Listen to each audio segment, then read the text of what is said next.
Hello everyone, welcome to IQ Civils IS Academy. This is Harshit Omar, Faculty of History and Polity from Delhi. So today in this session we are going to discuss about some important terms of history for UPSC Prelims 2023. अब जैसा कि आप सभी को पता है कि prelims के अब सिर्फ 10 डेज बचे हुए हैं। अब प्रीलिम्स होने में सिर्फ 10 दिन बचे हुए हैं। अब इस 10 दिन में आपको करना क्या है? अब आपको कुछ भी नई चीजें नहीं पढ़नी है। No new things. जो भी आपने पढ़ना था वो सारी चीजें आप पढ़ चुके हैं। हाँ, अब आप एक चीज कर सकते हैं, that you can revise your MCQs जो आपने प्रैक्टिस किए होंगे।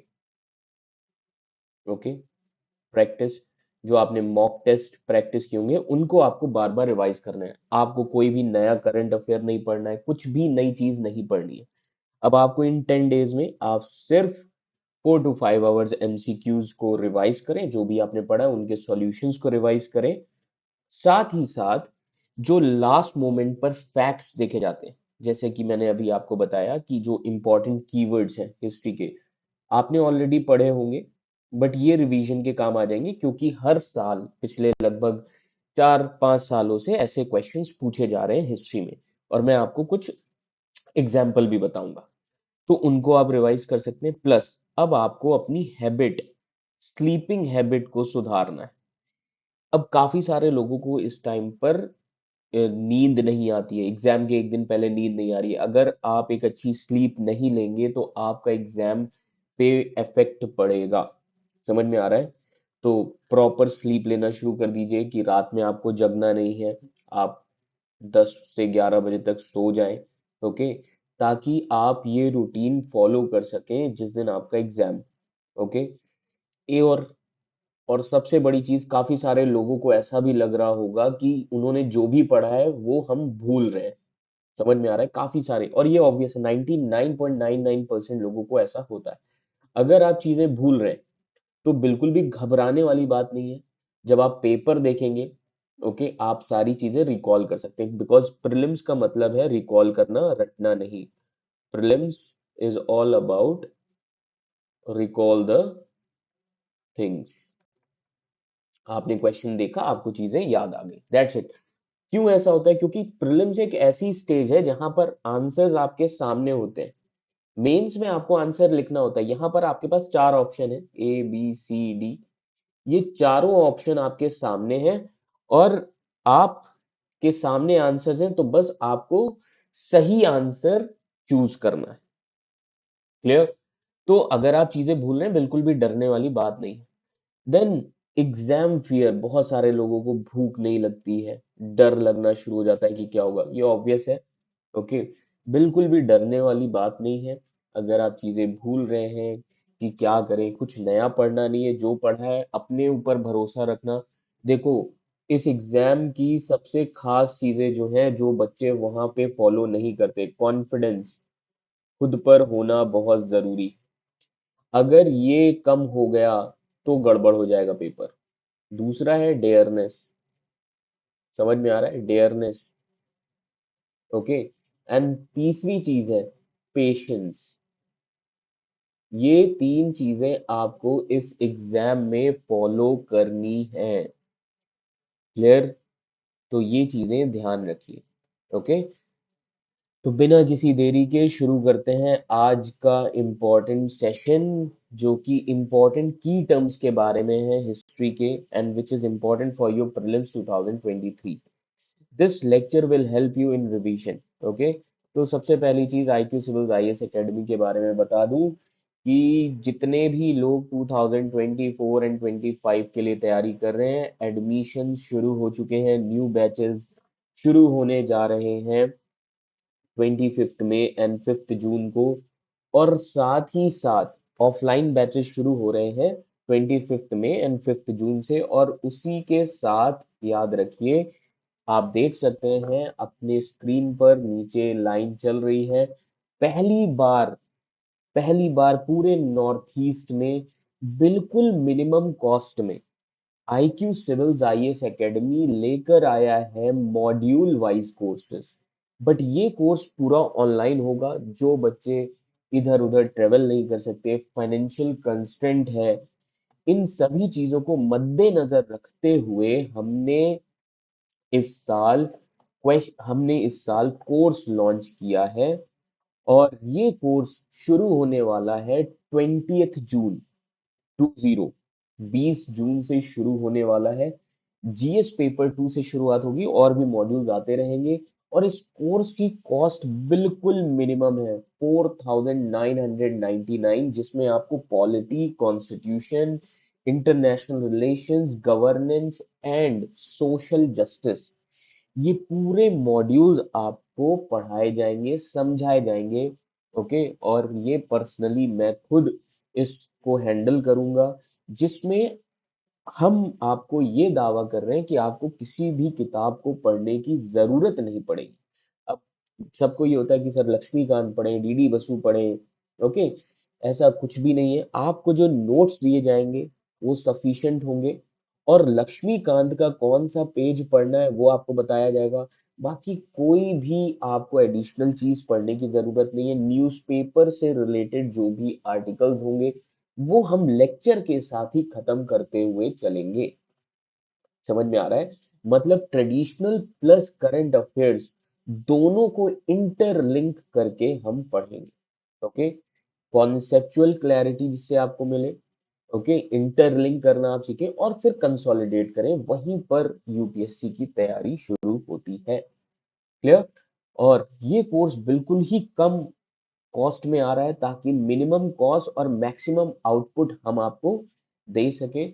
और हमारा जो एम है आईक्यू सिविल्स आईएएस एकेडमी, जो कि अपनी सिर्फ क्वालिटी टीचिंग की वजह से जाना जाता है, पहली बार इतने कम कॉस्ट में कोर्सेज ला रहे हैं, क्योंकि काफी सारे हमने देखा कि बच्चे हैं जो कोविड के बाद से फाइनेंशियल कांस्टेंट काफी ज्यादा है। तो ये सिर्फ ऑनलाइन कोर्स होगा, ये ऑफलाइन कोर्स नहीं होगा, ये सिर्फ ऑनलाइन कोर्स होगा।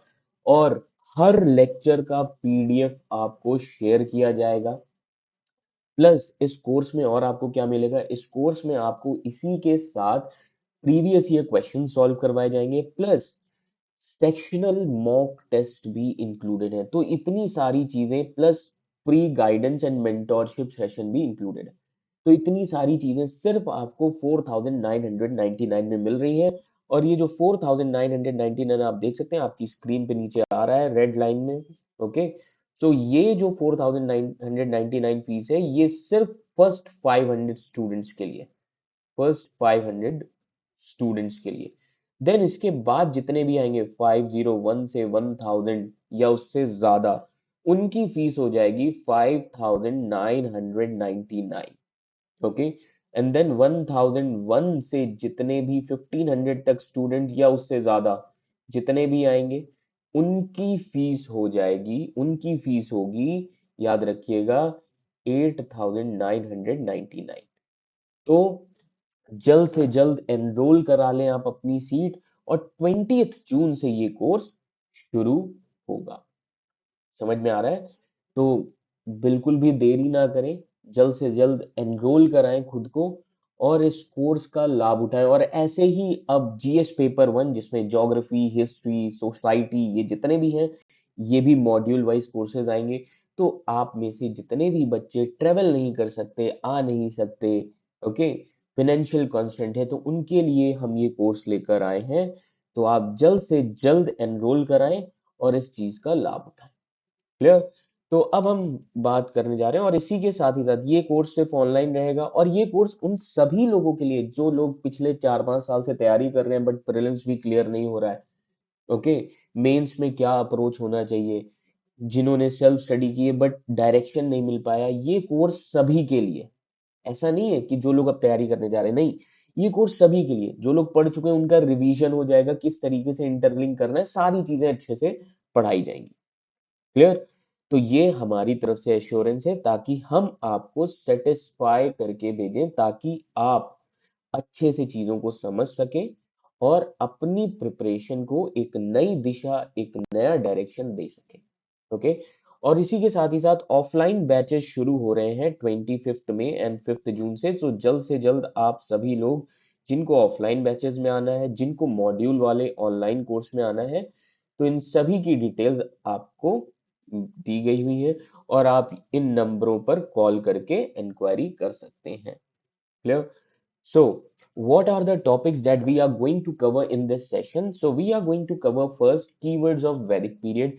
वैदिक पीरियड के इंपॉर्टेंट कीवर्ड्स क्या क्या हैं, काफी सारे लोग भूल जाते हैं। देन बुद्धिज्म और जैनिज्म से रिलेटेड क्या क्या चीजें हैं, इंपॉर्टेंट कीवर्ड्स, कहानी नहीं इंपॉर्टेंट कीवर्ड्स बताऊंगा, कैसे क्वेश्चन उन पर आते हैं, ये सारी चीजें। मॉडर्न पीरियड के कीवर्ड्स क्या है, कुछ ब्यूरोक्रेटिक टर्म्स हैं, इन सभी चीजों के बारे में। देन गुप्ता पीरियड से रिलेटेड कौन कौन से इंपॉर्टेंट कीवर्ड्स हैं, and then Cholas and Pandyas. तो जहां से क्वेश्चन, तो ये बेसिकली एंशियंट हिस्ट्री के कीवर्ड्स पर पूरा सेशन रहेगा। So let's begin with the session now. Keywords of Vedic period. अब जब हम बात करते हैं कीवर्ड्स ऑफ वैदिक पीरियड की, तो सबसे पहला कीवर्ड है बलि। अब बलि, ये जो टर्म है किस लिए यूज किया जाता है, ओके, बलि का मतलब क्या है, ओके, वैदिक पीरियड में इसका क्या मतलब था, समझ में आ रहा है, इन सभी चीजों के बारे में डिस्कस करेंगे। तो अब बलि क्या होता था, बलि एक ट्रिब्यूट होता था, समझ में आ रहा है, बलि एक ट्रिब्यूट होता था। क्लियर? तो अब एक चीज समझ लीजिए, ऋग वैदिक पीरियड की जब हम बात करते हैं, ऋग वैदिक पीरियड, नाउ ऋग वैदिक पीरियड, सबसे पहली चीज है economy, polity, then society and religion. ये चार चीजों पर आपको फोकस करना है। अगर आप ट्वेल्थ क्लास की एनसीईआरटी उठाएंगे, न्यू एनसीईआरटी, तो आप देखेंगे जो एंशियंट इंडिया की थीम फर्स्ट एनसीईआरटी है, उसमें आपको पता चलेगा कि ये चार थीम पर ही सिर्फ चार चैप्टर है और उसमें पूरी एंशियंट इंडिया खत्म हो गई। समझ में आ रहा है? तो सबसे पहले हम बात करेंगे बलि की। अब याद रखिए कि ऋग वैदिक पीरियड की इकोनॉमी कैसी थी, ऋग वैदिक पीरियड की इकोनॉमी थी पेस्टोरल इकोनॉमी, पेस्टोरल और subsistence economy, subsistence economy, okay. Pastoral economy कैसी होती है, सबसिस्टेंस इकोनॉमी क्या है, जैसे मजदूर लोग आज 500 रुपए कमाया, खर्च किया, कल फिर उन्हें काम करना पड़ेगा, समझ में आ रहा है, कोई सरप्लस नहीं होता। क्लियर? Pastoral economy. तो पूरी सोसाइटी, क्यों, क्योंकि इस टाइम पीरियड में आपको नोमैडिक पीपल दिखते हैं, नोमैडिक पीपल, ट्राइबल पीपल, समझ में आ रहा है, nomadic people always moving, move from one place to another. अब पॉलिटी कैसी होगी, अब जब ट्राइबल है तो क्लैन बेस्ड पॉलिटी होगी, समझ में आ रहा है, हर कबीले का राजा होगा, क्लैन बेस्ड, समझ में आ रहा है, जो हमेशा एक जगह से दूसरी जगह मूव करते रहेंगे। तो यहाँ पर पॉलिटी क्या होगी, जना, जना मीन्स लोग, clan based polity, clan based. Clear? Society कैसी होगी अब सारे ट्राइब्स, सारे जितने भी ट्राइबल्स हैं वो सब इक्वल है, तो society egalitarian, egalitarian equal society. Religion क्या था ऋग वैदिक पीरियड का, सनातन धर्म, सनातन धर्म, नेचर वर्शिप। तो यहाँ पर आपको नेचर के बेसिस पर गॉड्स दिखेंगे, क्या होगा नाम, like rain god Indra, okay, fire god Agni, then water god, okay, god of ocean Varun. ये कुछ इंपॉर्टेंट गॉड्स आपको इस टाइम पीरियड में दिखेंगे। तो अब इस टाइम पीरियड में जब आप पॉलिटी देखते हैं जना, तो अब जना पॉलिटी है तो हर ट्राइबल के क्लैन का एक राजा होगा, समझ में आ रहा है।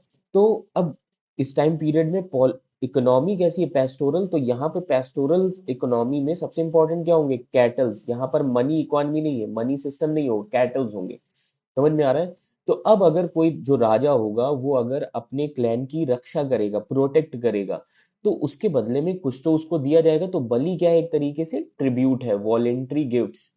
बलि क्या है, वॉलेंट्री गिफ्ट। अगर आप आईएएस आईपीएस बनते हैं तो आपको बहुत सारे ऐसे मिठाई के डब्बे मिलेंगे, बलि मिलेगी, समझ में आ रहा है। So this was claimed by Raja in Rigveda period. और लेटर आप देखेंगे बाद में बलि ये क्या बन गया, टैक्स बन गया, समझ में आ रहा है। तो अगर मैं इसके साथ आपको बताऊं तो याद रखिएगा, बलि, बहुत सारे टर्म्स हैं, बलि, भाग, समझ में आ रहा है, शुल्क, ये सारे इंपॉर्टेंट कीवर्ड्स हैं।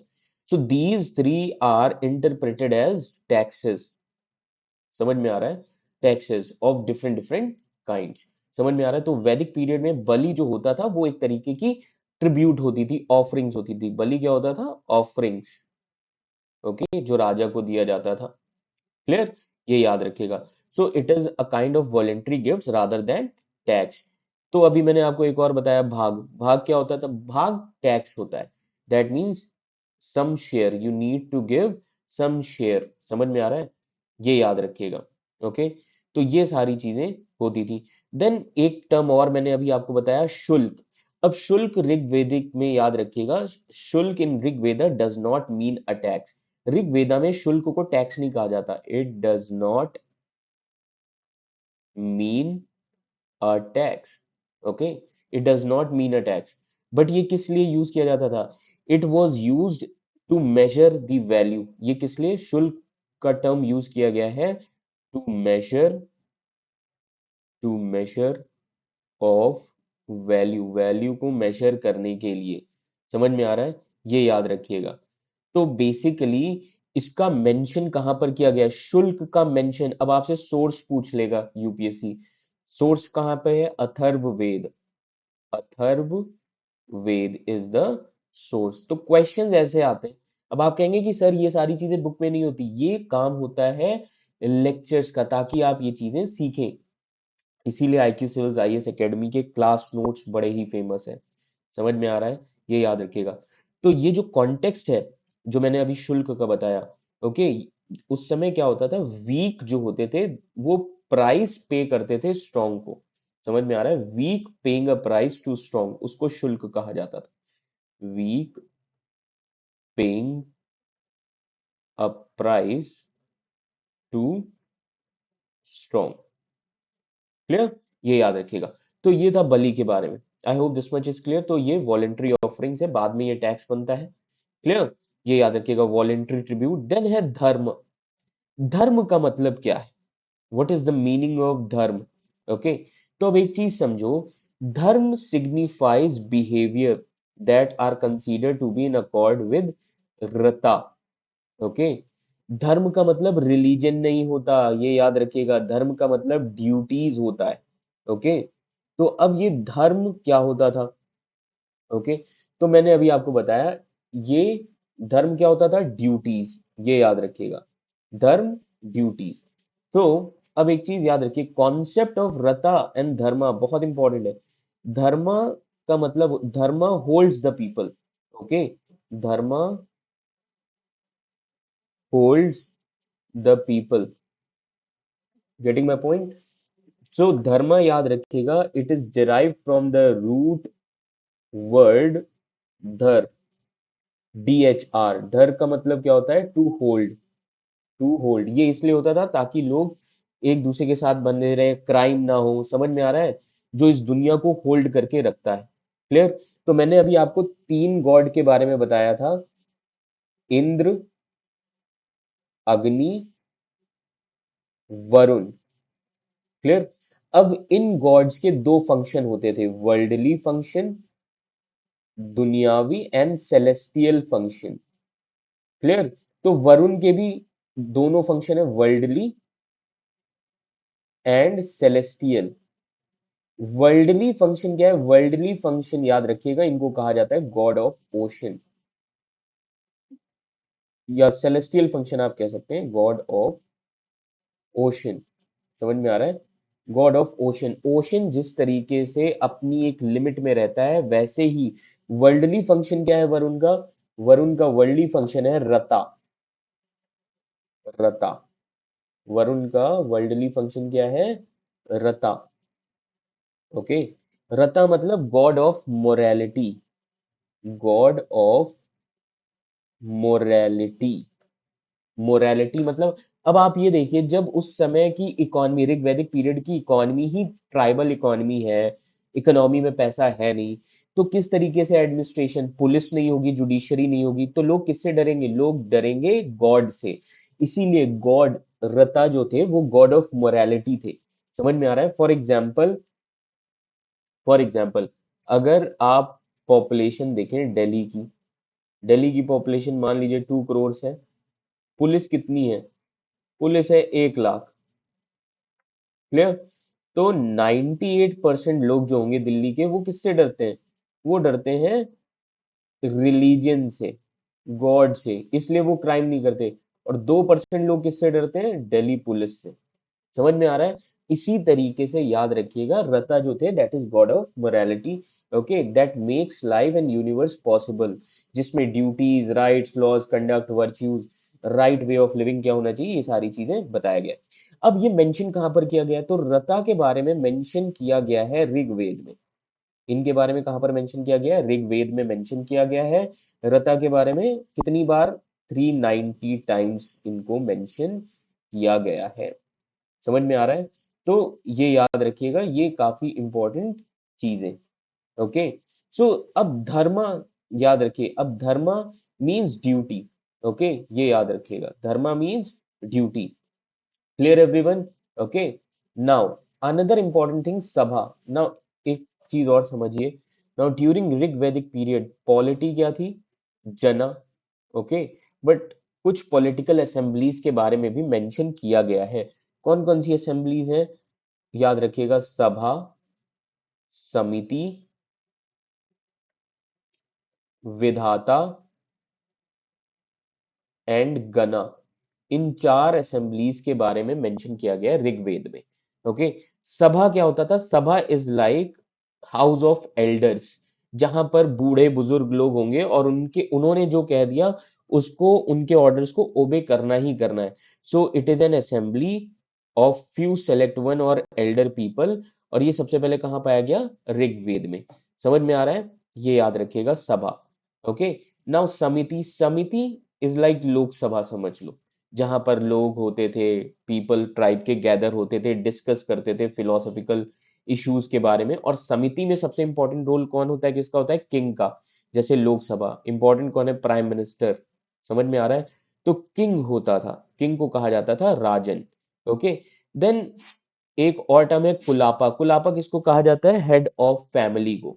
समझ में आ रहा है? Head of family. तो हेड ऑफ फैमिली जो होगा उसको कहा जाएगा कुलापा, क्योंकि उस समय क्लैन बेस्ड पॉलिटी थी। तो हेड ऑफ फैमिली का रोल काफी ज्यादा इंपॉर्टेंट होगा। देन उसके बाद याद रखिएगा, अब now in letter Vedic period, अब लेटर वैदिक पीरियड में क्या चेंजेस आए? Letter Vedic period, now later Vedic period में अब आप देखेंगे कि जो रिलीजन होगा, अब लेटर वैदिक पीरियड के बारे में समझ लो तब कुछ और चीजें समझ में आ जाएंगी। लाइक इकोनॉमी क्या थी लेटर वैदिक पीरियड की, पॉलिटी क्या थी, रिलीजन क्या था, सोसाइटी क्या थी। इकोनॉमी चेंज हो गई, क्यों चेंज हो गई लेटर वैदिक पीरियड में? क्योंकि 1000 बीसी में आयरन की डिस्कवरी हो गई, डिस्कवरी ऑफ आयरन। क्लियर? अब आयरन के आने से आयरन टूल्स बने, जिसकी वजह से नॉर्थ इंडिया के जंगल्स को काटा गया और एग्रीकल्चर शुरू हुआ। तो इकोनॉमी क्या हो जाएगी? एग्रीकल्चरल इकोनॉमी हो जाएगी। क्लियर? पॉलिटी क्या हो जाएगी?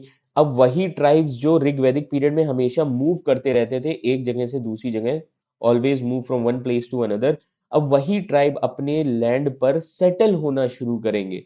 तो एग्रीकल्चर इकोनॉमी है, कोई भी अपनी खेती वाली जमीन नहीं छोड़ सकता। तो वही जना क्या बन जाएंगे? जनपद। जनपद फॉर एग्जाम्पल कुरु ट्राइब्स हुआ करते थे, कुरु ट्राइब्स थे ऋग्वैदिक पीरियड में। अब जब लेटर वैदिक पीरियड आया, जहां पर कुरु ट्राइब सेटल हुए, वो क्या बन गया? जनपद कुरुक्षेत्र। कुरुक्षेत्र। समझ में आ रहा है? इसी तरीके से रिलीजन क्या था वैदिक, लेटर वैदिक पीरियड का? अब यहाँ पर इकोनॉमी चेंज हुई, पॉलिटी चेंज हुई, रिलीजन भी चेंज हो गया। अब यहाँ पर ब्राह्मण सुपीरियर हो जाएंगे। तो अब आप देखेंगे यहाँ पर रिलीजन होगा ब्राह्मिकल रिलीजन, ब्राह्मिकल रिलीजन और वैदिक रिलीजन। वैदिक रिलीजन, हिंदुइज्म नहीं बोलेंगे, वैदिक रिलीजन और ब्राह्मिकल रिलीजन। समझ में आ रहा है? अब यहाँ पर इंपॉर्टेंट गॉड्स भी चेंज हो जाएंगे। अब यहाँ पर कॉन्सेप्ट आ जाएगा ब्रह्मा, विष्णु एंड रुद्र। इनका कॉन्सेप्ट आ जाएगा। Brahma creator, clear, Vishnu protector and Rudra destroyer. Clear? Now उसके बाद society, society based on varna system. अब लेटर वैदिक पीरियड में सोसाइटी क्या हो गई? Society based on varna system, society based on ashram system, society based on gotra, gotra system. ये सारी चीजें आ जाएंगी। समझ में आ रहा है? तो अब लोग क्यों डरेंगे? अभी भी इस टाइम पीरियड में याद रखिएगा, करेंसी सिस्टम नहीं आएगा। अब जब करेंसी नहीं है, एग्रीकल्चरल इकोनॉमी है, तो इस टाइम पीरियड में आपको दिखेंगे कि प्रीशियस स्टोन्स इन सभी चीजों का यूज किया जाएगा, कौड़ियों का यूज होता था। समझ में आ रहा है? ये याद रखिएगा। तो इस टाइम पीरियड में याद रखिएगा कि शुरू हो जाएगा इंटरनल ट्रेड। इंटरनल ट्रेड शुरू होगी लेटर वैदिक पीरियड में। समझ में आ रहा है? तो अब जब किंग के पास आर्मी नहीं है तो किंग से लोग डरेंगे क्यों? किंग से इसलिए डरेंगे, किंग याद रखिएगा सेक्रीफाइसेस करते थे। कौन कौन सी? तीन इंपॉर्टेंट सेक्रीफाइसेस का कॉन्सेप्ट आ गया। कौन कौन सी? अश्वमेध सेक्रीफाइस, अश्वमेध, राजस्वय, वाजपेय, these two sacrifices.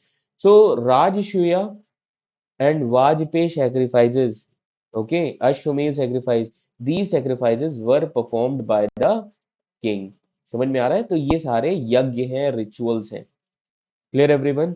ये याद रखिएगा। अश्वमेध सेक्रीफाइस किस लिए होती थी? अश्वमेध सेक्रीफाइस होती थी, याद रखिएगा, कि to show the dominancy of king in front of regional rulers, to show the dominancy of king in front of regional rulers। राजऋषिया कोरोनेशन के टाइम में होती थी, जब किंग को ताज पहनाया गया। समझ में आ रहा है? ये सारी चीजें याद रखिएगा। ओके, राजऋषिया कि अब किंग जो है वो अपने काउंसिल्स के सामने अपनी डोमिनेंसी दिखाता था। जैसे आज अगर आप देखें तो गवर्नमेंट में प्राइम मिनिस्टर जो है बड़े स्ट्रांग हैं अपने काउंसिल ऑफ मिनिस्टर्स के सामने। समझ में आ रहा है? तो किंग अपनी डोमिनेंसी शो करता था राजसूय यज्ञ के थ्रू अपने कलीग्स के सामने। वाजपेयी अपने फ्रेंड्स रिलेटिव्स के सामने किंग अपनी डोमिनेंसी के लिए ये वाला यज्ञ परफॉर्म करता था। क्लियर? ये याद रखिएगा। तो राजर्षय कुलापा एंड समिति। देन रता, वैदिक रिलीजन में रता क्या है? नेचुरल लॉ एंड ऑर्डर है। ओके, जो रेगुलेट करता था ऑपरेशंस यूनिवर्स एंड जितनी भी चीजें उसमें थी। तो इसीलिए रता को क्या कहा जाता है? God of morality, god of morality. And rita is associated with god Varun, Varun से एसोसिएटेड है। देन संग्रहित्री, संग्रहित्री ऑफिसर होता था जो रेस्पॉन्सिबल था टैक्स को कलेक्ट करने के लिए और लेवाई करने के लिए। अब एग्रीकल्चरल इकोनॉमी आएगी लेटर वैदिक पीरियड में, तो टैक्स कलेक्ट किया जाएगा। समझ में आ रहा है? बलि, ओके, भाग, ये सारी चीजें। देन विधाता, विधाता अभी मैंने आपको बताई थी। विधाता क्या था? याद रखिएगा, विधाता ट्राइबल असेंबली थी एंड विमेन पार्टिसिपेट करती थी। Okay, women actively participated in the deliberations with men इन विधाता। ओके, तो ये कुछ इंपॉर्टेंट चीजें। तो विमेन एक्टिवली पार्टिसिपेट करती थी, मेंस के साथ डिस्कशंस करती थी विधाता असेंबली में। तो आपसे क्वेश्चन पूछा जा सकता है कि women actively participated, women were not able to participate or women were not allowed to participate in Vedanta, that statement would be wrong। Clear? Then व्रजापति ग्रामानी, ये कौन होता था? जो ग्राम का हेड होता था। अब वैदिक पीरियड में ग्राम का मतलब गांव नहीं है, ये याद रखिएगा। ग्राम का मतलब ग्रुप होता है, कम्युनिटी। वैदिक पीरियड में याद रखना, ग्राम का मतलब गांव नहीं, कि अगर आपसे पूछा गया तो आप लिख दें विलेज। नो, ओके, वैदिक पीरियड में ग्राम का मतलब है कम्युनिटी। क्लियर? इसीलिए जब दो कम्युनिटी के बीच में वॉर होता था, मतलब दो ग्राम के बीच में, दो कम्युनिटी के बीच में वॉर होता था, उसको कहा जाता था संग्राम। War between communities called as sangram. Clear? तो ये याद रखिएगा। So Vrajapati gramini, he is also mention as charge और पेस्टोरल लैंड, जितनी भी पेस्टोरल लैंड थी उनका इंचार्ज होता था। क्योंकि ऋग वैदिक पीरियड में जो भी वॉर होंगे कैटल्स के लिए होंगे। अब लेटर वैदिक पीरियड में लैंड की इंपॉर्टेंस दिखेगी, क्योंकि जनपद बनने लगे, एग्रीकल्चरल इकोनॉमी। तो ऋग वैदिक पीरियड में वॉर कैटल्स के लिए हो रहा है, लेटर वैदिक पीरियड में वॉर किसके लिए हो रहा है? लैंड के लिए। ये डिफरेंस है। क्लियर?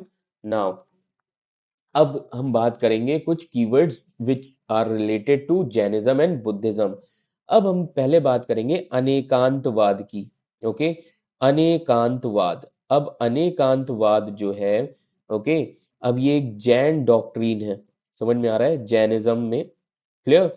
ये याद रखिएगा। तो अब जब हम बात करते हैं अनेकांतवाद की, ओके, अनेकांतवाद का मतलब क्या है? कि जो ट्रुथ है, जो रियलिटी है, वो बहुत कॉम्प्लेक्स है। ओके, उसके बहुत सारे मतलब हो सकते हैं।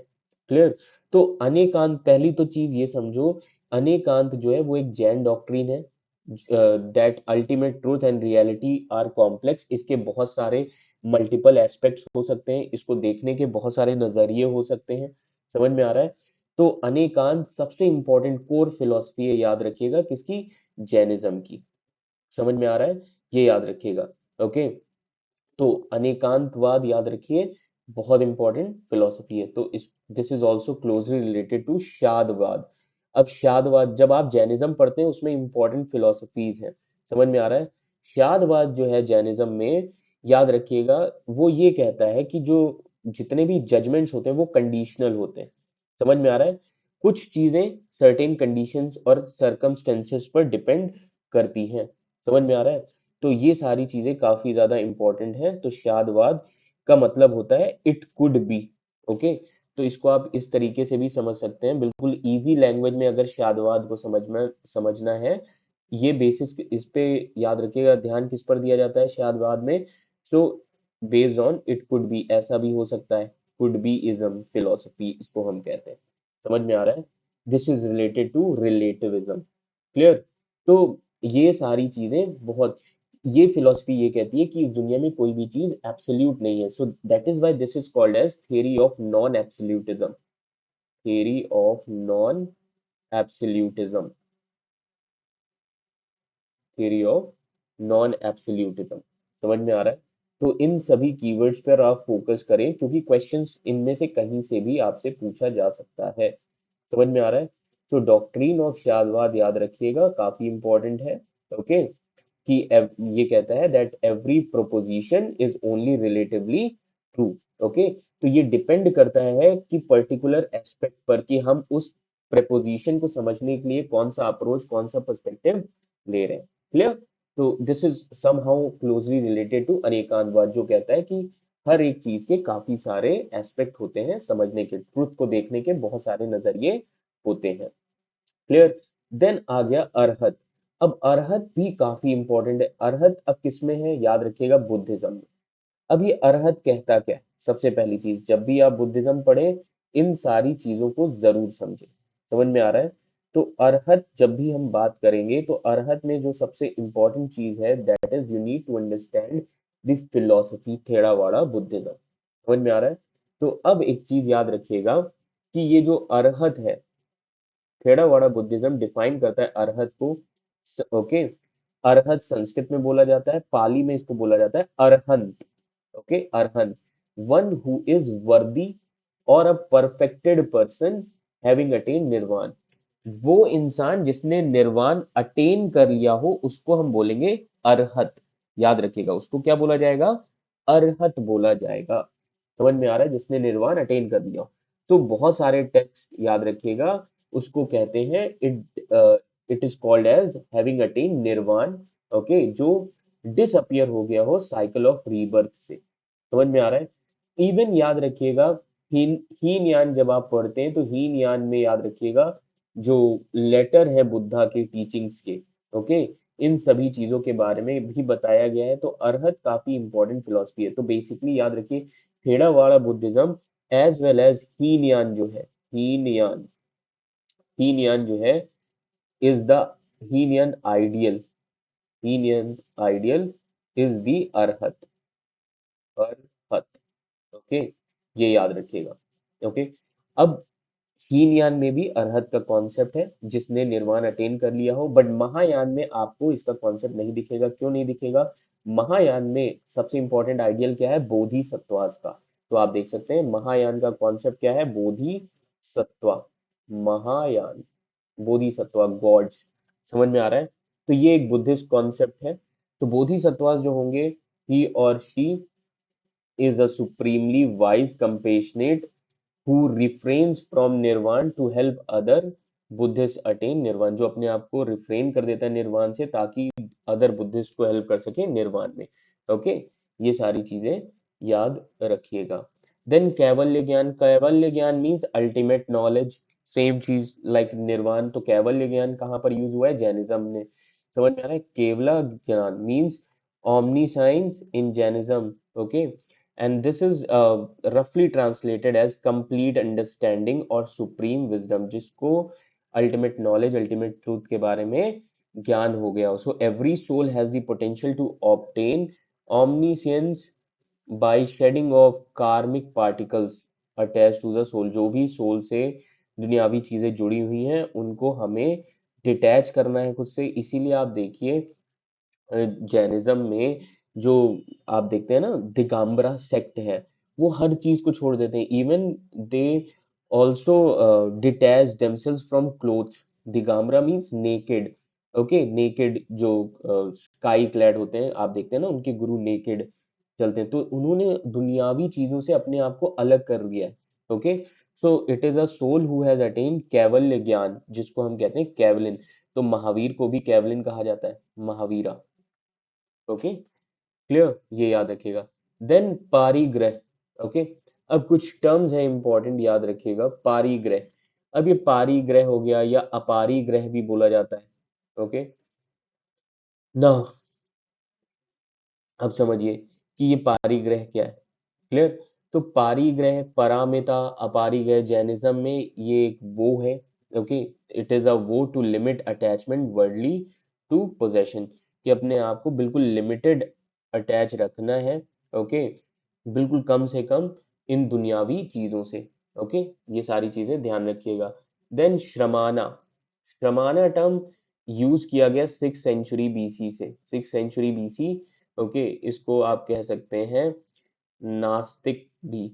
नास्तिक का मतलब ये नहीं जिनको भगवान पे भरोसा ना हो, नो, जिन्होंने वेदास, जो वेदास के सुपरस्टिशन से उनके खिलाफ आवाज उठाई, तब अराउंड 6th सेंचुरी बीसी में 64 हेट्रोडॉक्स मूवमेंट हुए, रिलीजियस मूवमेंट, जिनमें से एक था बुद्धिज्म, जैनिज्म, अजीविका।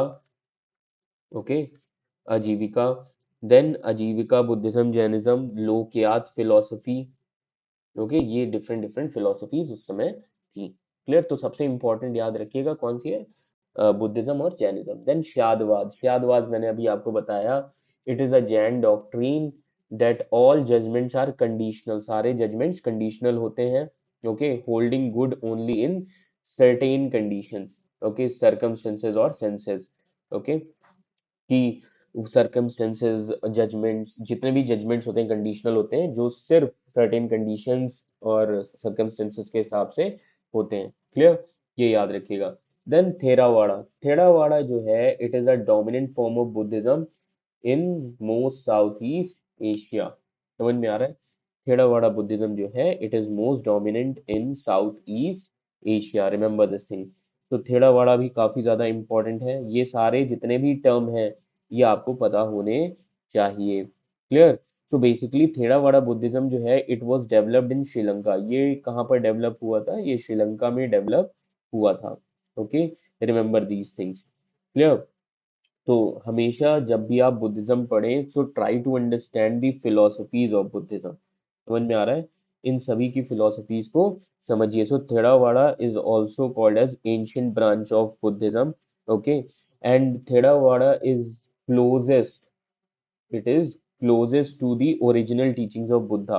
एंड ये कहाँ पर डेवलप हुआ? ये डेवलप हुआ श्रीलंका में, डेवलप्ड इन श्रीलंका। क्लियर, और आज ये पूरे साउथ ईस्ट एशिया में डोमिनेंट है, लाइक कंबोडिया हो गया, लाओस हो गया, म्यांमार हो गया, श्रीलंका हो गया।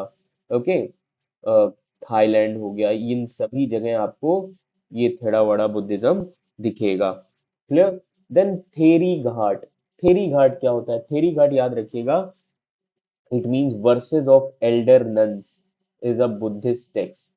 समझ में आ रहा है? Collection of short poem of early women nuns, जिनको भिखुनीज कहा जाता था। ओके, और ये पार्ट है किसके? सुत्त पिटक के। ओके, ये चीजें ध्यान रखिएगा। तो अब थेरी घाट किससे रिलेटेड है? Sutta Pitak. There are three Pitak, Sutta Pitak, Abhidhamma Pitak and Vinaya Pitak. Okay, so I hope आप सभी ने ये सारी चीजें पढ़ी होंगी। ये वीडियो आपको हेल्प कर रहा है रिवीजन में। समझ में आ रहा है? ये वीडियो आपको हेल्प कर रहा है किसमें?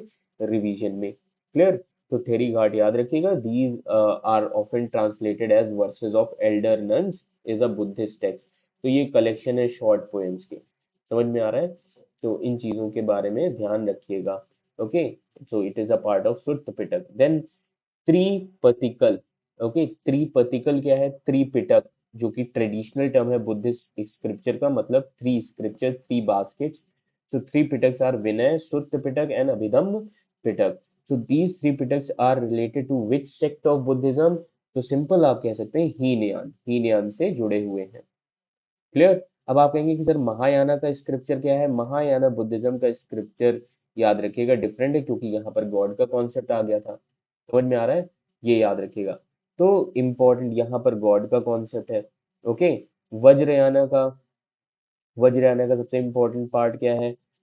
तंत्र, तंत्र. ओके. यहाँ पर वज्रयाना में सबसे इंपॉर्टेंट गॉडेस कौन है? गॉडेस तारा, गॉडेस तारा. तो ये चीजें आपको ध्यान में रखनी पड़ेंगी. समझ में आ रहा है? ये नहीं कि सारी चीजों को एक ही साथ आप जोड़ दें. क्लियर? Remember this thing. तो महायाना, वज्रयाना, इन सभी चीजों के बारे में ध्यान रखिए. क्लियर? तो I hope this much is clear to all of you. Okay. तो ये कुछ चीजें बहुत ज्यादा इंपॉर्टेंट है जो आपको पता होना चाहिए. Clear? Now another is upasika. Upasika किसको कहा जाता है? Followers of Buddhism who are not monks और नन्स, जो फॉलो करते हैं बुद्धिज्म को, जिन्हें, जो मॉन्क्स और नन्स नहीं होते. Clear? Now another important thing, keywords with respect to Mauryan period. अब मौर्यन पीरियड से रिलेटेड कौन कौन से इंपॉर्टेंट कीवर्ड्स हैं? Like sannidhata. So Mauryan empire क्यों इंपॉर्टेंट है? तो अब एक चीज याद रखिएगा, Arthashastra is the most important source. Arthashastra बहुत इंपॉर्टेंट सोर्स है मौर्यन पीरियड की. अब ये अर्थशास्त्र, इसका मतलब क्या है? बुक होनी चाहिए किस पर? इकोनॉमी पर. ये बुक किस पर है? पॉलिटी एंड एडमिनिस्ट्रेशन पर. है कि नहीं? अब सबसे पहली चीज, कौटिल्य ने अर्थशास्त्र ही क्यों लिखा? तो अब अगर मैं आपको बताऊं, देयर आर फोर पुरुषार्थ इन हिंदुइज्म: धर्म, अर्थ, काम, मोक्ष. तो कौटिल्य ने कहा अर्थ सबसे इंपॉर्टेंट है. अर्थ मीन्स इकोनॉमी. इकोनॉमी सबसे ज्यादा इंपॉर्टेंट है, और सबसे इंपॉर्टेंट अर्थ एसेट क्या है? लैंड. तो कौटिल्य ने कहा कि लैंड सबसे इंपॉर्टेंट है. किंग को हमेशा फोकस करना चाहिए लैंड को कॉन्कर करने में. तो सबसे पहले किंग किसकी लैंड कॉन्कर करेगा? अगर आपका घर है, आप सबसे पहले किसका घर कॉन्कर करोगे? अपने पड़ोसी का. तो इसीलिए किंग हमेशा इन्वॉल्व रहेगा किसमें? वॉर में, जब दूसरे नेबरिंग रीजन की लैंड कॉन्कर करेगा. इसीलिए कौटिल्य ने मंडल थ्योरी दी. मंडल थ्योरी क्या कहती है? Neighbours are our natural enemies and neighbours neighbours are our friend. Clear? इसीलिए आप देखेंगे अर्थशास्त्र का मतलब है इकोनॉमी, बट बुक किस पर है? Polity and administration. तो यूपीएससी प्रीलिम्स में क्वेश्चन या तो मौर्यन एडमिनिस्ट्रेशन से आपसे पूछे जाते हैं, या आपसे पूछे जाएंगे मॉडर्न इकोनॉमी. ये दो इंपॉर्टेंट एस्पेक्ट है. इस तरीके से आपको डिकोड करके समझना है कि इंपॉर्टेंट क्वेश्चंस कहाँ से आएंगे. समझ में आ रहा है? इसी को बोलते हैं स्मार्ट स्टडी. स्मार्ट स्टडी करिए, सारी चीजें पढ़ने की जरूरत नहीं है. क्लियर? देन सन्निधाता. अब सन्निधाता कौन है? Treasurer, keeper of stores modern period में. उसको इंचार्ज दिया गया था रेवेन्यू कलेक्ट करने का पूरे डिफरेंट पार्ट्स ऑफ किंगडम से. Okay. Looked after the income and expenditure bye supervising the works of अक्ष पटालाध्यक्ष, अकाउंटेंट जनरल. ओके. तो ये अकाउंटेंट जनरल के वर्क को सुपरवाइज करते थे. तो सन्निधाता सबसे इंपॉर्टेंट पोजीशन थी ट्रेजरर की. देन समहर्ता. समहर्ता का काम होता था रेवेन्यू को कलेक्ट करना, चाहे वो कैश में हो चाहे काइंड में. देन अमात्याज. अमात्याज कौन होते थे? या तो administrative personal, civil servant, minister, जो हाईएस्ट एडमिनिस्ट्रेटिव और जुडिशियल अपॉइंटमेंट्स होते थे उनको अमात्याज कहा जाता था. देन राजुकाज. अशोका ने क्लास ऑफ ऑफिसर्स अपॉइंट किए थे जिनको राजुकास कहा जाता है, जिनको अथॉरिटी दी गई थी लोगों को रिवॉर्ड करें या पनिश करें लोगों को. समझ में आ रहा है? तो राजुकास अपॉइंट किए गए थे.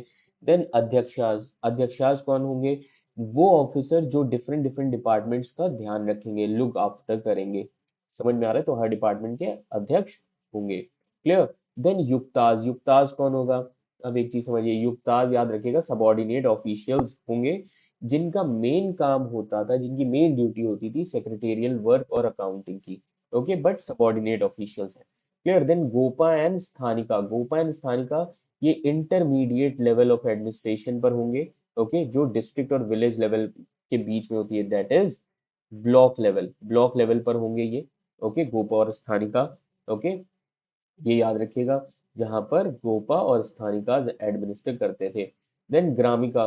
ग्रामिका यहाँ पर चेंज हो गया है, यहाँ पर ग्रामिका कौन होगा, head of the village. Okay, इस ये पेड सर्वेंट नहीं होगा, ये भी याद रखिएगा, ये पेड सर्वेंट नहीं होगा, इसको चूज करेंगे गांव के बड़े बूढ़े लोग। He was chosen among village elders. Clear. Then gram bhojak, gram bhojak कौन है, gramika was help by gram bhojak. Gramika को हेल्प कौन करेगा, जो विलेज हेडमैन होगा उसको हेल्प करेगा ग्राम भोजक। क्लियर।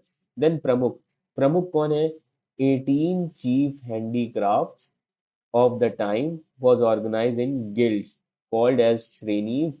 और जो प्रेसिडेंट होंगे श्रेणीज के, जिसको प्रमुख कहा जाता था। मतलब मान लीजिए आज डिफरेंट डिफरेंट आप यूनियंस देखते हैं। गिल्ड क्या है, यूनियंस, ट्रेड यूनियन हो गया, लेबर यूनियन हो गया, तो हर यूनियन के अपने प्रेसिडेंट होते हैं, है ना। तो हर यूनियन को, वैसे ही हैंडीक्राफ्ट्स के जो चीफ होते थे, उनका जो यूनियन था उसको गिल्ड कहा जाता था, श्रेणीज कहा जाता था, उनका प्रेसिडेंट जो होता था उसको प्रमुख कहा जाता था। Clear. Now another important thing, other bureaucratic terms. अब इसके अलावा और कौन कौन से ब्यूरोक्रेटिक टर्म्स हैं, लाइक नगरक। ओके, लाइक नगरक। नगरक कौन था, इंचार्ज था किसका, सिटी एडमिनिस्ट्रेशन का। सिता अध्यक्ष कौन था, एग्रीकल्चर का सुपरवाइजर जो होगा उसको सिता अध्यक्ष कहा जाता था। देन नवा अध्यक्ष, जो शिप्स को सुपरिटेंडेंट होता था उसको नवा अध्यक्ष कहा जाता था। देन शुल्का अध्यक्ष, जो टोल्स कलेक्ट करता था, टोल कलेक्टर। देन अकारा अध्यक्ष, सुपरिटेंडेंट था माइंस का। Then Pautavadhyaksha, superintendent of weights and measures. Clear. So at that time there were four divisions in the army.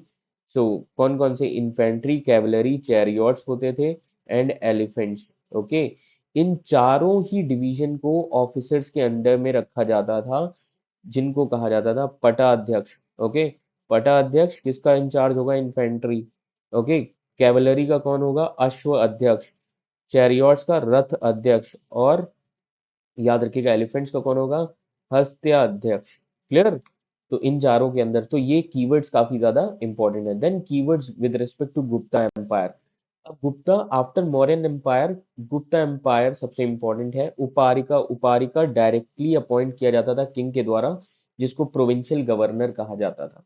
Clear. Then Kumar अमात्याज, Kumar अमात्याज कौन होते थे, ये एक लिंक होता था सेंट्रल और प्रोविंशियल एडमिनिस्ट्रेशन में। गुप्ताज पीरियड में कुछ ऑफिसर्स होते थे जिन जो जोड़ कर रखते थे सेंट्रल एंड प्रोविंशियल एडमिनिस्ट्रेशन को। ओके, जिनको कहा जाता था कुमार अमात्याज या अयुक्ताज। समझ में आ रहा है। तो कुमार अमात्याज टॉप रैंकिंग ऑफिशियल्स होते थे, जो सिर्फ किंग के साथ ही नहीं अटैच होते थे, बल्कि जो, याद रखिएगा, प्रोविंशियल गवर्नर होंगे, क्राउन प्रिंस, क्राउन प्रिंस को ही ज्यादातर गवर्नर बनाया जाता था, उनके साथ भी जुड़े होते थे। Okay, and sometimes they are also placed in the charge of district. तो एक तरीके की ये ब्यूरोक्रेसी थी। देन गोप श्रमानिन। अब गोप श्रमानिन समुद्रगुप्त के पीरियड में, याद रखिएगा, एक ऑफिसर थे। ओके, जो काम करते थे as a akshapataladhikrit. Okay, in Samudragupta period an officer working as akshapataladhikrit. इनका काम क्या होता था, इनका काम होता था to enter numerous matters in accounts. Different different matters को अकाउंट्स में एंटर किया जाए, पूरा रजिस्टर किया जाए, रॉयल ड्यूज जितने भी हैं, जितने भी बकाया पैसा है एम्पायर का, उसको रिकवर किया जाए। क्लियर, जो भी फाइन्स हैं उनको, सारी चीजों को रिकवर किया जाए। तो ये पोजीशन बनाई गई थी। Clear. Then another important officer, Sandhi Vigraha, बहुत इंपॉर्टेंट ऑफिसर है। He was called as foreign minister, minister of war and peace. Sandhi Vigraha को पोजीशन दी गई थी foreign minister, minister of war and peace की। और ये सबसे पहले कहां पर मेंशन हुआ है, समुद्रगुप्त के टाइम पीरियड में। Clear. Then apart from this, mahabaladhikrita, mahabaladhikrita, इसको कहा जाता था commander in chief. Mahapratihara, chief था पैलेस गार्ड्स का। क्लियर। देन पुष्टपाल, ये रिकॉर्ड कीपर था, जो रिकॉर्ड, लैंड ट्रांजैक्शन ये सब मेंटेन करता था। ओके, इसको करानिका भी कहा जाता था। देन विषया, विषयास डिवाइडेड होते थे स्मॉलर पार्ट में, जिसको विथीज कहा जाता था। ओके, विथीज कौन थे, विलेजेस थे। और विथीज लोएस्ट पार्ट, लोएस्ट यूनिट होते हैं एडमिनिस्ट्रेशन के। क्लियर। देन महात्मा और महात्का एंड महात्तरा, ये कौन है, ये एल्डर्स हैं, जो असिस्ट करेंगे ग्रामिका की, विलेज हेडमैन की, विलेज एडमिनिस्ट्रेशन में। ये 3 लोग असिस्ट करते थे ग्रामिका को, विलेज हेडमैन को, विलेज के एडमिनिस्ट्रेशन में। देन अघारिकास, ये हर्षवर्धन के टाइम पीरियड में पोजीशन थी। अघारिकास का काम होता था, याद रखिएगा, जो लैंड चैरिटी के लिए दी जाती थी उसका ध्यान ये ऑफिसर रखते थे। Then samantas, feudal chief, feudal lords को कहा जाता है। टैक्स से रिलेटेड कौन कौन से टर्म है? भाग, भोग, ओके। भोग कहा जाता है पीरियोडिक सप्लाईज ऑफ फायरवुड, जब किंग को time to time periodic supplies दी जाती थी उसको भोग कहा जाता है। शुल्क हमने ऑलरेडी डिस्कस किया, अर्बन टोल्स, ओके। और ये कलेक्ट कौन करता था? शॉप, ओके, शुल्क का कलेक्टर था, शुल्क का। तो बाद में याद रखिएगा शुल्क क्या बन गया था? Urban tolls. ये भी याद रखना, ऋग वैदिक पीरियड में इसका मतलब अलग है, बाद में इसको क्या कहा गया? Urban tolls. देन हिरण्य, हिरण्य क्या होता था? किंग का शेयर होता था, एग्रीकल्चर प्रोड्यूस जो भी होगा किंग का शेयर उसमें होगा, and that should be paid in cash. विस्टी कौन होता था? विस्टी फोर्स्ड लेबर को कहा जाता था। देन अग्रहारा, लैंड और विलेज जो, याद रखिएगा, किंग के द्वारा गिफ्ट की जाती थी। समझ में आ रहा है? Now another important topic, keywords with respect to Chola empire. अब चोलाज काफी इंपॉर्टेंट है क्योंकि इनका एडमिनिस्ट्रेशन काफी अच्छा था। चोलाज इंस्क्रिप्शन जो है वो मेंशन करते हैं डिफरेंट कैटेगरीज ऑफ लैंड्स के बारे में। कौन कौन से लैंड? तो पहले इंपॉर्टेंट लैंड है वेलान वगाई। वेलान वगाई किसको कहा जाता है? लैंड ऑफ नॉन ब्राह्मण पीजेंट प्रोप्राइटर। ये किसकी लैंड होगी? जो नॉन ब्राह्मण पीपल है, पीजेंट है, प्रोप्राइटर है, उनकी लैंड को वेलान वगाई कहा जाता था। देन ब्रह्मदे, जो लैंड ब्राह्मण्स को गिफ्ट की जाती थी। तनियुर्स, तनियुर्स किसको कहा जाता था? ब्रह्मदेज, जो इंडिपेंडेंट स्टेटस था नाडु एडमिनिस्ट्रेशन से। तो चोलास का नाडु एडमिनिस्ट्रेशन काफी इंपॉर्टेंट है। अगर तो ब्रह्मदेव जो किया जाता था उनका इंडिपेंडेंट स्टेटस रहता था, उसको कहा जाता था तन्योर्स। देन शाल भोग, शाल भोग जो लैंड दी जाती थी स्कूल के मेंटेनेंस के लिए, okay, land for the maintenance of school. Then devadana और तिरुनामट्टुकनी, मतलब जो लैंड गिफ्ट की जाती थी टेम्पल्स के लिए, मंदिर बनवाने के लिए। देन पल्ली चचदानम, नाउ पल्ली चचदाम क्या था? लैंड जो जैन्स को, जैन इंस्टीट्यूशंस के लिए डोनेट की गई थी। तो ये डिफरेंट टाइप्स ऑफ लैंड थी। नाउ चोलास के टैक्सेस एंड इकोनॉमिक टर्म्स कौन कौन से हैं? Now try to understand. Now perundaram and sirutaram, ये रॉयल ऑफिशियल्स हुआ करते थे, ओके। कदामई जो लैंड टैक्स को मेंटेन करता था। वेत्ती और मुत्तायल ये फोर्स लेबर हुआ करते थे। देन कानी उदयर, लैंड ओनिंग फार्मर्स, जिन, वो फार्मर्स जिनके पास जमीनें थी।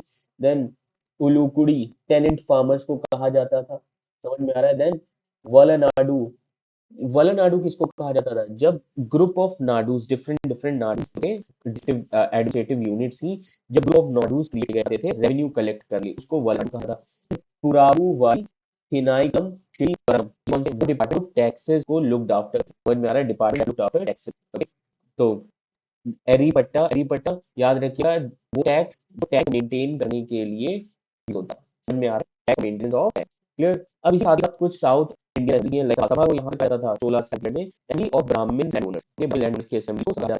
Assembly function to committee, assembly different committee, irrigation की कमिटी, एग्रीकल्चर ऑपरेशन, रोड्स की, लोकल की, डिफरेंट कमिटीज की, वो अपने कमिटी से काम करते हैं। विलियम्स विलियम्स कमिटीज की सभा जो डिफरेंट फंक्शंस को मॉनिटर करते थे, वो विलेज असेंबली कहा जाता है। जो कहां पर पाया गया? These were found in areas where land owners were not Brahmins. और कहां पर विलेज असेंबली होती थी? जहां पर लैंड ओनर ब्राह्मण नहीं होते थे।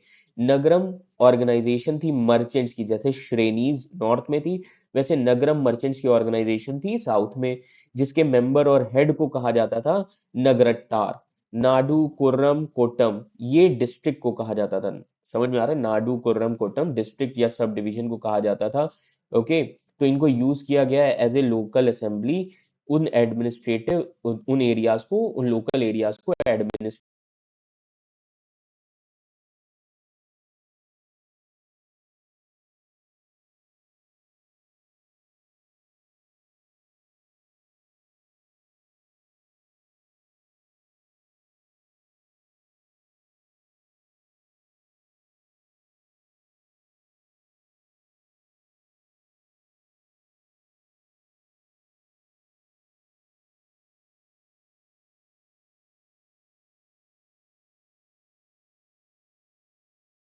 कैप्चर करने के लिए। देन एरीवरियम, एरीवरियम जो टैंक को मेंटेन करने के लिए कमिटी बनती थी, उसको एरीवरियम। और इनके टैक्स को क्या कहा जाता है, एरीपट्टा, जो टैक्स किसके लिए लगेगा, टैंक को मेंटेन करने के लिए। Clear. Then what are the terms related to Pandyan empire. अब पांड्या से रिलेटेड, पांड्या, अब Cholas northern part of Tamil Nadu में थे, याद रखिएगा, and Pandya southern part of Tamil Nadu. Clear. तो पांड्या से रिलेटेड क्या है, मंगलम और चतुर्वेदी मंगलम, मंगलम चतुर्वेदी मंगलम ब्राह्मण कम्युनिटीज हुआ करती थी। ओके, जिनको रिलीजियस इरिगेशन एमेनिटीज प्रोवाइड की गई थी। इरिगेशन, वो ब्राह्मण कम्युनिटीज जिनके लिए किंग क्या बनवाता था, irrigation amenities. Okay, and local chiefs द्वारा ब्राह्मण्स के लिए बनवाई जाती थी। ओके, तो उनको कहा जाता था मंगलम और चतुर्वेदी मंगलम। क्लियर। देन एलुट्टू मंडपम, एलुट्टू मंडपम किसको कहा जाता था, रॉयल सेक्रेटेरिएट को। देन टटारकनी, टटारकनी नेम दिया गया था आयरन स्मिथ की लैंड को, जो लोहार होगा उसकी लैंड को टट्टारकनी कहा गया। Then salabhogam, salabhogam was a territory जो एलोकेट की गई किसको, ब्राह्मण्स को। It was a territory allocated to Brahmins. Then takkumaniyam, carpenters land was given the name takkumaniyam, carpenter की लैंड को नाम दिया गया था टक्कुमनियम। देन भट्टावृत्ति, वो एरिया जो डोनेट किया गया ब्राह्मण कम्युनिटी को एजुकेशनल रीजंस की वजह से। तो जो ब्राह्मण कम्युनिटी को एरिया दिया गया एजुकेशनल रीजंस के लिए, उसको भट्टा वृत्ति कहा जाता है। अब इसके अलावा कुछ टर्म्स एनसीईआरटी में भी दिए हुए हैं, लाइक गहपति। गहपति कौन है, गहपति याद रखिएगा ओनर, मास्टर, हेड होगा हाउस होल्ड का। ओके, जिसका कंट्रोल होता था किसके ऊपर, women, children, slaves, workers. Okay, who shared common residence. Then agrahara, वो लैंड जो ब्राह्मण को दी गई, अग्रहारा। ओके, और उस पर कोई भी लैंड रेवेन्यू नहीं कलेक्ट किया जाएगा। ओके, ये याद रखिएगा, कोई भी किंग का ड्यू कलेक्ट नहीं किया जाएगा। Okay, it was often given the right to collect these dues from local people. So land granted to Brahmin who was usually exempted from paying land revenue, जिन्हें एग्जेम्प्ट किया गया था लैंड रेवेन्यू देने से या कोई भी ड्यूज। ओके, तो ब्राह्मण से वो याद रखिएगा कोई भी रेवेन्यू कलेक्ट नहीं करेंगे। Okay, and it was often given the right to collect these dues from local people. Clear. Then Devanampiya Piyadassi, इनको कहा जाता, इसको कहा जाता है बिलोवेड ऑफ गॉड्स। क्लियर। तो ये नेम किसको दिया गया, अशोका को इंस्क्रिप्शन में मेंशन किया गया। देन कुटागराशला, कुटागराशला मीन्स, इसका मतलब होता है हट विद पॉइंटेड रूफ। ओके, तो बुद्धिज्म में एक प्लेस है जहां पर ट्रेवल करते थे मर्चेंट्स, मेंडिकेंट्स, जब रुकते थे, डिबेट्स करते थे। समझ में आ रहा है। तो याद रखिएगा ये जितने भी मॉन्क्स थे बुद्धिज्म में, जब डिबेट्स होती थी, जब वो ट्रेवल करते थे, तो इफ अ फिलोसोफर, अगर कोई भी फिलोसोफर सक्सीड हो जाता था, जीत जाता था अपने राइवल को कन्विंस करने में, तो उसका जो फॉलोवर होगा, जिसने उसको अपनी डिबेट से हरा दिया है, वो उसका डिसाइपल बनेगा। समझ में आ रहा है, ये याद रखिएगा। देन वाणिक, वाणिक मतलब यूज किया गया है ट्रेडर्स के लिए। क्लियर। देन चरण अचित्राज, स्टोरी टेलिंग स्क्रोल पेंटिंग्स, ये किसको कहा जाता है, जो स्क्रोल पेंटिंग्स होती हैं स्टोरी को दर्शाती हैं। Then shalabhanjika, sculptures of beautiful women swinging from the edge of the gateway holding onto a tree often seen in Buddhist reliefs।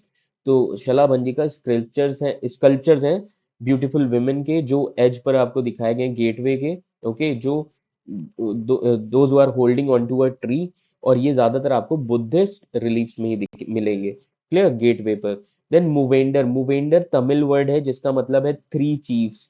इसके बारे में संगम लिटरेचर में मेंशन किया गया है। संगम लिटरेचर में तीन डायनेस्टीज के बारे में मेंशन किया गया है, चोला, सिराज एंड पांड्याज। इन्हीं तीनों डायनेस्टीज के चीफ्स को मूवेंडर कहा जाता है। Then Manigramam, Ayyavole, then Anjuvannam and Nanadeshi, ये जो है ये साउथ इंडियन ट्रेड गिल्ड्स हैं, साउथ इंडिया के ट्रेड यूनियन है। ओके, जो ट्रेड करते थे अपने ही पेनिनसुला में, किसके साथ, South East Asia and China के साथ। Clear. So these are important keywords. Apart from this you can see here akam. Akam क्या है, अकम याद रखिएगा संगम लिटरेचर में लव पोएम्स है। अलवर, वैष्णवा सेंट्स को कहा जाता है अर्ली मिडिवल साउथ इंडिया के। अंतराल जो टेम्पल का, याद रखिएगा, एंटी चैम्बर वेस्टिब्यूल था। Clear. Then araghatta Persian wheel है। Okay. Then Aranyakas, forest books, or part of Vedic period, Vedic corpus, you can say part of Vedic literature also. Okay. Then Ardh Mandap, वो hall जिससे, याद रखिएगा, hall preceding the sanctum in a temple. तो जहां पर मूर्ति रखी होती है उससे पहले जो हॉल होता है उसको अर्ध मंडप कहा जाता है। देन सच्चानी आर्य सचानी, इनको फोर नोबल ट्रूथ जो बुद्धा ने बताए थे, आर्य सत्य। समझ में आ रहा है? Life is full of sorrow. Clear. Causes of sorrow, कि फिर किस तरीके से इससे छुटकारा पाया जाए, और उसका एक ही रास्ता है, कौन सा? याद रखिएगा, ashtangika marga, eight fold path. Clear. Then Ayyavole, powerful merchant guild था अर्ली साउथ इंडिया का, अय्यावोल। बैंड्स किसको कहा जाता है? Small and usually nomadic communities थी जो एक दूसरे से रिलेटेड थी थ्रू किनशिप। ब्रह्मदेव, जो लैंड गिफ्ट की गई थी ब्राह्मण्स को किंग्स के द्वारा। देन चारणा, ये स्कूल है वैदिक फिलोसफी का। देन चरवाका, चरवाका किस टाइम पीरियड का है, जिसको लोकयात फिलोसफी भी कहा जाता है, 6th सेंचुरी बीसी में आपको हेट्रोडॉक्स सेक्ट में दिखेगा। द्विज, ट्वाइस बॉर्न, पहला बर्थ देती है माँ, दूसरा गुरु देता है। इसमें सबसे इंपॉर्टेंट है उपनयन संस्कार, सैक्रेड थ्रेड, आप देखते हैं ना ब्राह्मण्स पहनते थे। क्लियर। सो पहला बर्थ किसने दिया? माँ ने। ज्ञान का रास्ता कौन दिखाता है? गुरु। ओके। सो अपर थ्री वर्णास, तो याद रखिएगा, ये उपनयन संस्कार किसके लिए था? Upper three varnas, Brahmanas, Brahmins, Kshatriyas and Vaishyas, इनके लिए ही सिर्फ उपनयन संस्कार था। Then four noble truth, arya satya. Okay, these are important part of Buddha's teachings. Okay, there is a suffering, उसके cause है, उसको eliminate कर सकते हैं, and the way to eliminate eightfold path अभी मैंने आपको बताया था। क्लियर। तो ये गहपति, गर्भगृह, तो गहपति मैंने अभी आपको बताया। ओके। गहपति, तो Pali for Sanskrit grihapati, householder, wealthy, proprietary property owner. Wealthy merchant को गृहपति कहा जाता है। गर्भगृह किसको कहा जाता है? जहां पर मूर्ति रखी जाती है, मेन डीटी रखे जाते हैं टेम्पल में। हुंडिका, बिल ऑफ एक्सचेंज को कहा जाता है, जो ट्रेडर्स यूज करते थे मेडिवल इंडिया में। कनी rights, rights over land in early medieval south India. Okay, land पर जो राइट्स होती थी जो अर्ली मेडिवल साउथ इंडिया में, उसको ये कहा जाता था, कुछ सर्टेन ड्यूटीज एंड ऑब्लिगेशंस होते थे। देन कार शासनास, अग्रहारा, टैक्स करते थे अग्रहारा, उस कार शासन सेटल क्लासेस इनको कहा जाता था पल्लवा के में। Okay, these are similar to नॉन, तो ये एडमिनिस्ट्रेटिव यूनिट है। देन पाया सेक्युलर लैंड शेल्ड। देन सेक्युलर पावर शराब। ओके, ये बेसिकली जब याद रहेगा पोस्ट मॉडर्न पीरियड में फॉर्मेशन हुआ था उस टाइम पीरियड पे था। सेक्युलर पावर शराब जो सेक्युलर होता था, सिद्धांत का ये टाइटल अज्यूम किया था, the title baking of the शहरा। ओके। एंड फ्रीडम मार्केट, ये एंड अफ्रीका, ये लोकल चेंज था small market and large centre में। देन में ही लीगल बायर है। ओके, जहां पर आपको सिंगल लार्ज स्टैंडिंग स्टोन दिखेगा। देन नगारा कनी, land own and manage by nagaram. Then nagaram market और कमर्शियल सेंटर्स हैं साउथ इंडिया के, medieval early medieval south India के। देन अग्रटार, ये कॉर्पोरेट ऑर्गेनाइजेशन है नगरम की। नटार, लीडिंग मेन है नाडू के, ओके, लोकेलिटी के, जो अर्ली मेडिवल साउथ इंडिया में आपको दिखेंगे। Nattar, leading man of.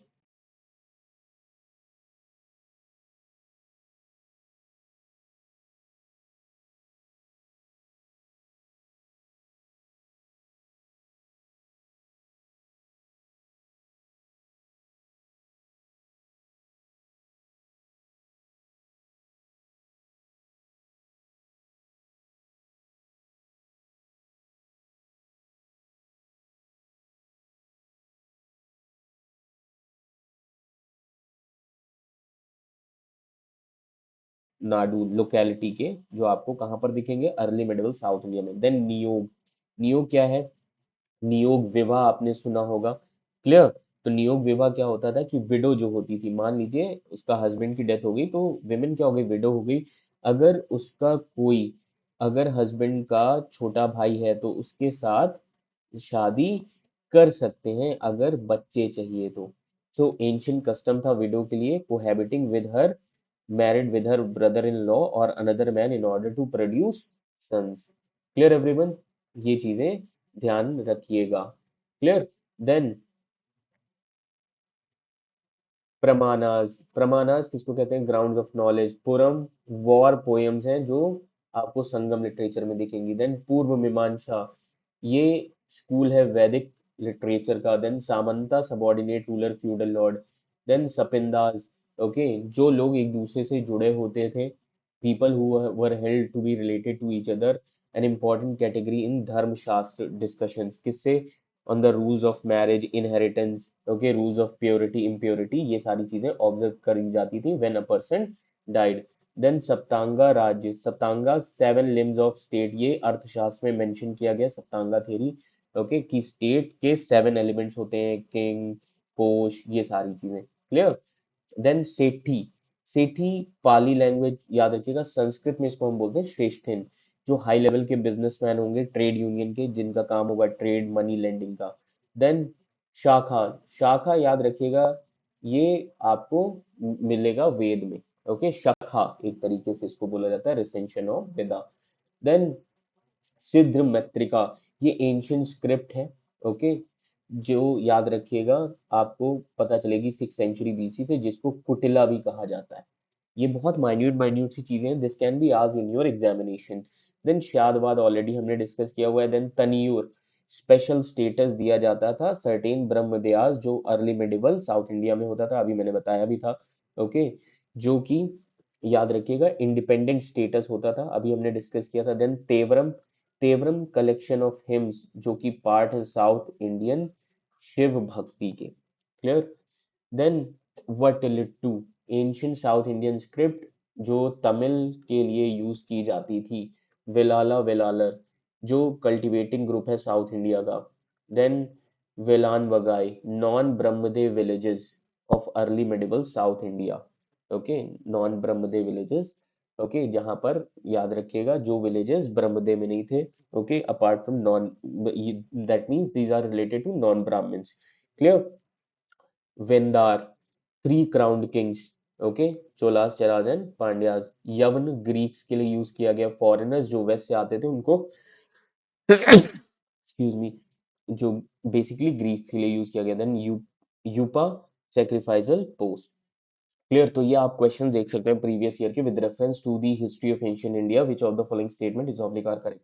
Mitakshara, अभी हमने पढ़ा भी था. Mitakshara was the civil law of upper caste and Daya Bhaga was the civil law for lower caste. तो यहाँ पर आपको दो कीवर्ड्स दिख रहे हैं. कौन सा? मिताक्षरा एंड दया भाग.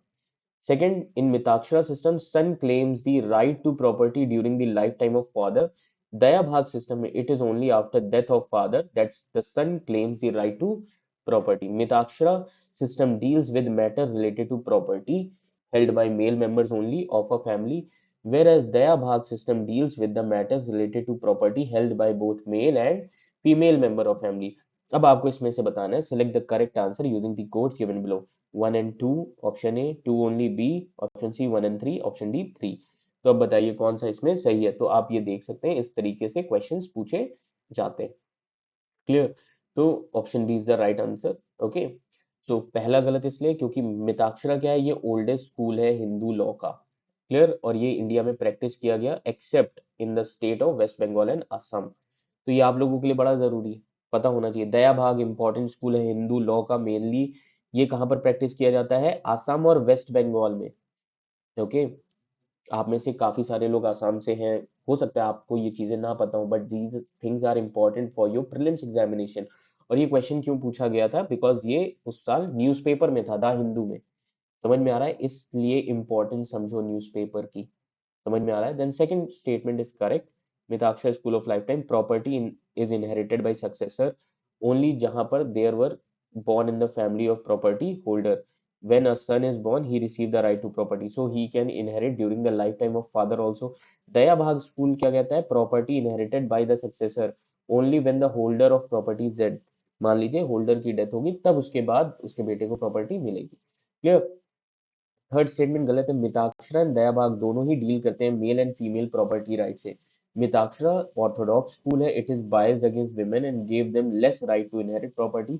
दया भाग भी बायस्ड है, बट ये एक लिबरल स्कूल है जो कि विमेन को ज्यादा राइट्स देता है compare to Mitakshara. Clear. Then 2020 में आप देखिए क्वेश्चन आया, which of the following phrases defines the nature of hundi generally refer to in the sources of post Harsha period. तो अभी मैंने आपको बताया था हुंडी के बारे में। ओके, तो option A advisory issued by the king to his subordinate, a diary to be maintained for daily accounts, C a bill of exchange, D an order from feudal lord to his subordinate. तो option, आपको हुंडी का मतलब पता होना चाहिए, so the right option आप इसमें, आपको अगर ये कीवर्ड पता है तो आप सही कर लेंगे। देन उसी के हिसाब से अभी हमने विष्टी के बारे में, फोर्स लेबर के बारे में डिस्कस किया था। With reference to force labour vishti in India during Gupta period, which of the following statement is incorrect? Option A, it was considered a source of income for the state, a sort of tax paid by the people. Option B, it was totally absent in Madhya Pradesh and Kathiawar region of Gupta Empire. The forced labor was entitled to weekly wages. The eldest son of the laborer was sent as the forced labor. तो आप देख सकते हैं यहाँ पर nature of हुंडी। Okay, हुंडी क्या है? फाइनेंशियल इंस्ट्रूमेंट है के तौर पर इसे यूज किया गया है। So it is basically a bill of exchange. Clear. So option C is the right answer. समझ में आ रहा है? तो इस तरीके से ध्यान रखिए। क्लियर। तो ये सारी चीजें आपको पता होनी चाहिए। देन जो ये क्वेश्चन आया है इसका ऑप्शन ए सही है। It was considered as a source of income for the state. It is a kind of tax paid by the people. Clear. तो ये याद रखिएगा। ओके, तो विस्टी क्या था? Considered as a source of income for the state, sort of tax by the people. ये कहाँ पर मेंशन किया गया है? जूनागढ़ इंस्क्रिप्शन में इसको मेंशन किया गया है, vishti as one form of tax, जो इंडिकेट करता है कि ये it was extracted from Gujarat and Malwa region. Clear everyone? ये याद रखिएगा। Force labour were not entitled to any weekly wages. तो I hope this much is clear. आपको इस पूरे सेशन की वीडियो, ओके, आप आराम से देखें, रिवाइज करें चीजें को, और इस पूरे सेशन का पीडीएफ आपको हमारे official Telegram channel IQ civils IAS पर मिल जाएगा। Thank you so much.